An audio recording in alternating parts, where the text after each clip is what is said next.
welcome back. So let's talk a little bit about palliative radiation. So when your doctor prescribes palliative radiation to your patient, he's not prescribing it because of curative purposes. He's prescribing it because he majorly wants to extend the lifespan of your patient.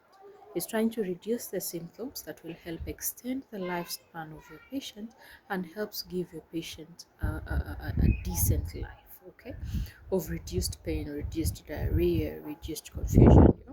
Those are the functions of the end of life palliative fractions or the palliative radiations. So let's say, for example, a patient who has head and neck tumor. So for head and neck tumor, they'll have several issues like difficulty in breathing, difficulty swallowing, let's say confusion, for example.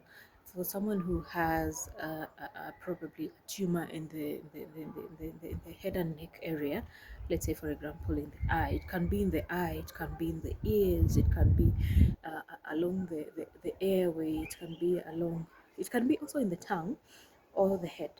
You can have tumor in the head, you can have tumor in the eye, you can have tumor in the tongue.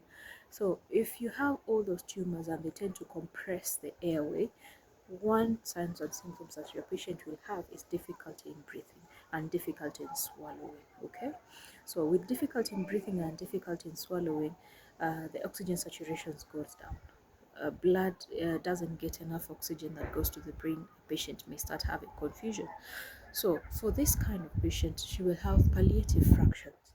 And I said for palliative fractions, you can get 10 to 15 fractions for palliative. We don't go more fractions for palliative. So for someone who has received those fractures in the head and neck, it will enable that person to at least get an ease. It will ease the patient. It will not heal, but it will ease the signs and symptoms that this patient will have. One, when you do the fractions, it will reduce it will shrink the tumor or reduce the tumor, and it will enable you to breathe properly. It will enable you to at least start feeding, at least start feeding. It will not make you feed properly, but it will enable you to at least start feeding, which will enable you to at least get some nutrients in the body. Apart from supplementations that you're getting, you'll be able to at least get enough that will help you move on with life. Okay, so for those ones who have tumors in the chest, they will also receive the fractions that will enable them to have their lungs expand, shrink the tumors, and be able to have proper perfusion in the lungs.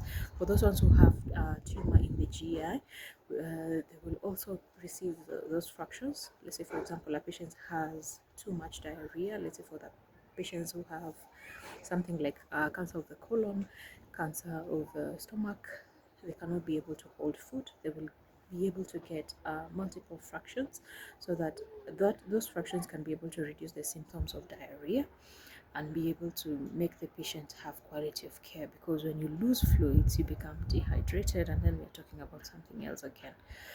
So those palliative fractions are very important.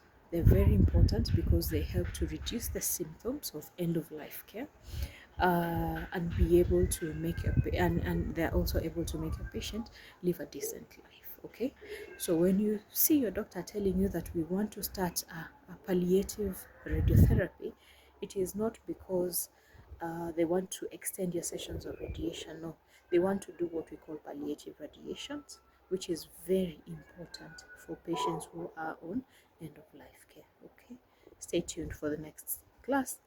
See you then.